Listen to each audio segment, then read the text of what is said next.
Hello viewers, और आप सभी का मेरा यूट्यूब चैनल ई क्लास में बहुत बहुत स्वागत है। और आज का मेरा video Jharkhand academic council Ranchi board के क्लास 10th के मैथमेटिक्स सब्जेक्ट से रिलेटेड है, जो कि एक्सरसाइज नंबर 3.3, जिसमें हमें पढ़ना है कि विलोपन विधि। विलोपन विधि से हमें एक्स और वाई दो रैखिक समीकरण दिया हुआ है, जिसमें कि हम लोग को एक्स और वाई का मान ज्ञात करना है। तो किस तरह से हम एक्स और वाई का मान ज्ञात करना है, चलिए हम लोग बढ़ते हैं आगे की ओर। तो सबसे पहले हम लोगों का जानना बहुत ही जरूरी हो जाता है कि विलोपन विधि मतलब क्या है। विलोपन मतलब होता है कि ये जो दो रैखिक समीकरण दिया हुआ है, इनमें से एक्स या वाई, ठीक है, इन दोनों में से किसी एक को हम लुप्त कर देंगे और तब एक्स का वैल्यू निकाल लेंगे।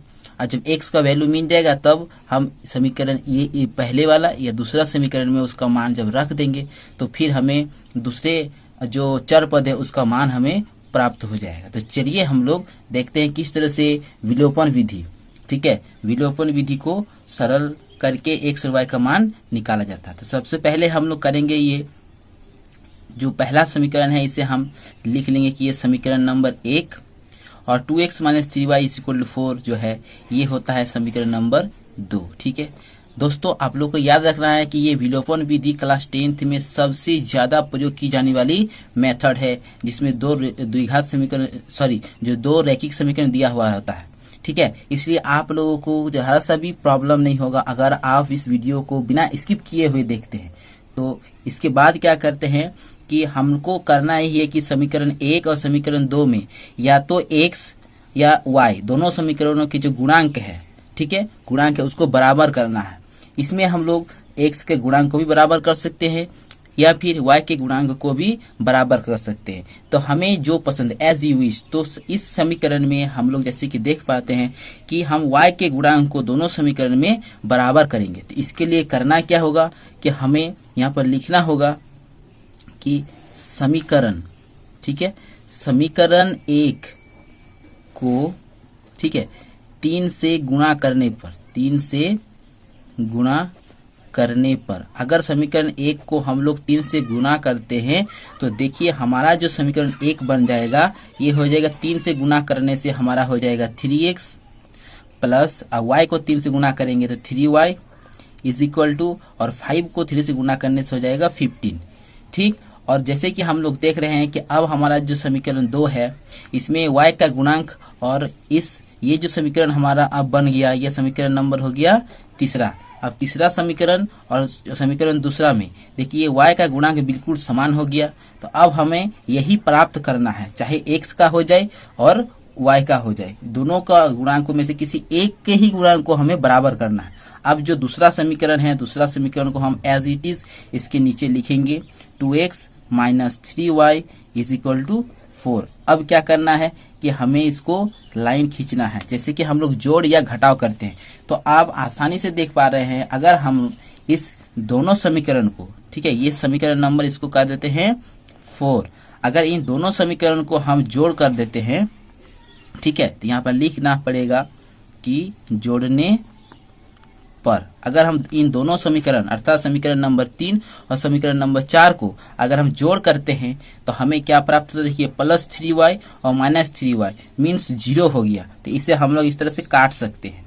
ठीक है, और यहाँ पर 3x और 2x इन दोनों में जोड़ हो जाएगा तो कितना हो जाएगा, यस, यहाँ पर हो जाएगा 5x और = 15 और 4 इसको ऐड करते हैं तो हमारा बन जाता है 19। तो इस तरह से हमारा x का जो वैल्यू है हमको प्राप्त हो जाता है 19/5। ठीक है, तो x का वैल्यू हमें कितना प्राप्त हो गया, 19/5। अब इस x के वैल्यू को प्रयोग करते हुए हमें y का मान को भी निकालना है। तो x का मान जब हमें प्राप्त हो गया है तब हमें करना ही है कि इस x के मान को समीकरण नंबर 1 या समीकरण नंबर 2 में अगर रखते हैं तो हमें y का मान स्वतः ही प्राप्त हो जाएगा। तो चलिए हम लोग इसे भी प्राप्त करते हैं। अब नीचे फिर से एक थोड़ा सा लिखना पड़ेगा कि x का मान, ठीक है, 19/5 समीकरण, ठीक है। अब समीकरण 1 और 2 में अपने हिसाब से देख लेना है कि कौन सा समीकरण में हमें आसानी होगी। या तो समीकरण 1 में भी अगर रखते हैं तो भी हमें y का मान प्राप्त हो जाएगा, और अगर समीकरण नंबर 2 में x का मान रखते हैं जो हमें मान प्राप्त हुई है तो भी हमें y का मान प्राप्त हो जाएगा। तो हम करते यही है कि समीकरण 1 में, क्योंकि इसमें देखिए हमारा जो इसमें ज्यादा झंझट की बात नहीं है, तो समीकरण 1 में, ठीक है, 1 में रखने पर अब क्या करेंगे, चलिए हम देखते हैं कि चूंकि x minus y is equal to 5, देखिए ये हमारा समीकरण नंबर 1 से है, sorry x plus y is equal to 5 समीकरण नंबर 1 है। अब हम क्या करेंगे कि x का जो मान है, ठीक, हम इस x के जगह पर रख देंगे, तो 19/5 plus y is equal to 5। अब y का मान जब हमें प्राप्त करना है तो 19/y बॉर्डर के उस पार ले जाएंगे, मीन्स बराबर के, तो y इज इक्वल टू 5 और ये माइनस में आ जाएगा क्योंकि प्लस में है। अब इसको थोड़ा सा हमें क्या करना है कि एलसीएम लेके निकालना है, तो इसका एलसीएम हो जाता है 5 और इसमें यहाँ पर हो जाएगा 1 और 1 मतलब 5। अब 5 से 5 को मल्टीप्लाई करते हैं 25 माइनस 5 से 5 को डिवाइड करते हैं 1 और 1 से 19 को मल्टीप्लाई करते हैं तो 19। तो हमारा अब y का वैल्यू आ जाता है कि 25 को माइनस 19 से जब सब्सट्रैक्ट करते हैं, मीन्स घटाव करते हैं, तो हमारा आंसर आता है 6/5। तो एक बार हम क्या करेंगे कि नीचे में, ठीक है, नीचे में एक बार लिख दें कि x बराबर 19/5 और y बराबर 6/5। इस तरह से दोनों को एक साथ लिख देंगे तो हमारा यह आंसर, ठीक, एक साथ नजर आएगा। तो ये रहा विलोपन विधि। विलोपन विधि को एक बार फिर से मैं आप लोगों को समझा दे रहा हूँ। अगर कहीं भी प्रॉब्लम है आप वीडियो के में कमेंट जरूर करें और हमें बताने का प्रयास करें। फील फ्री टू कमेंट, ठीक है, इसमें कमेंट करने में आप बिल्कुल अपने में शर्माए नहीं। तो क्या करना है, 2 इक्वेशन दिया हुआ होता है, दोनों समीकरण में से क्या करना है कि या तो x का गुणांक या फिर y का गुणांक को बराबर करना है हमें। तो ये अपने हिसाब से देख लेता। चलिए इसमें हम समीकरण नंबर 1 को 3 से गुणा कर दिए तो हमारा जो y का गुणांक है दोनों समीकरण में देखिए अब बराबर हो गया, जो कि हम समीकरण नंबर 3 और 4 में देख सकते हैं। अब इसे जोड़ करते हैं तो क्या होता है कि हमें आ रहा जो 3y प्लस और माइनस 3y ये हमारा विलुप्त हो गया।